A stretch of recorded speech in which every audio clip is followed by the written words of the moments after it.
I mean, there was multiple hard days, right? Because, up until we lost Mark, we were losing soldiers and Marines almost every other day. Mm.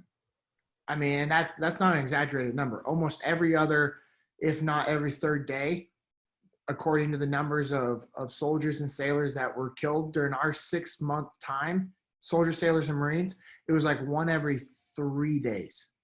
And there were multiple a day that were wounded. And so, over time, you just become, it's just part of that, right? And I hate to say I became used to it, but I understood that it was part of the environment that I was in.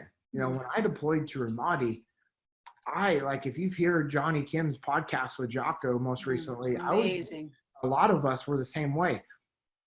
I did not expect to come home from Ramadi. I did not. I literally had everything planned and in place to make it easy for my family. I had everything written out. I had videos for everybody. All my stuff was packed up in my room and I didn't want to have anybody to have to deal with any of that stuff. And this is actually the first time I've ever shared this. So, I had everything, just because I didn't expect to come home from Ramadi because of what we knew Ramadi was like.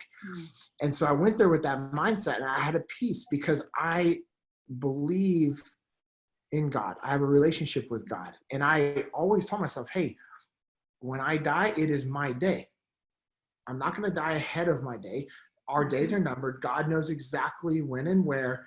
So if it does happen, it was a part of his plan. Or I should say when it happens. But if it did happen in Ramadi, it was just a part of his plan.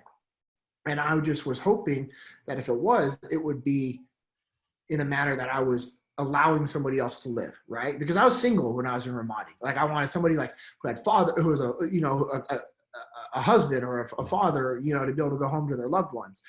And so I just kind of had that mindset and I just thought about that every day. So it kind of calloused my heart to death and destruction that we saw in Ramadi, but it didn't make it to where I didn't care about those people.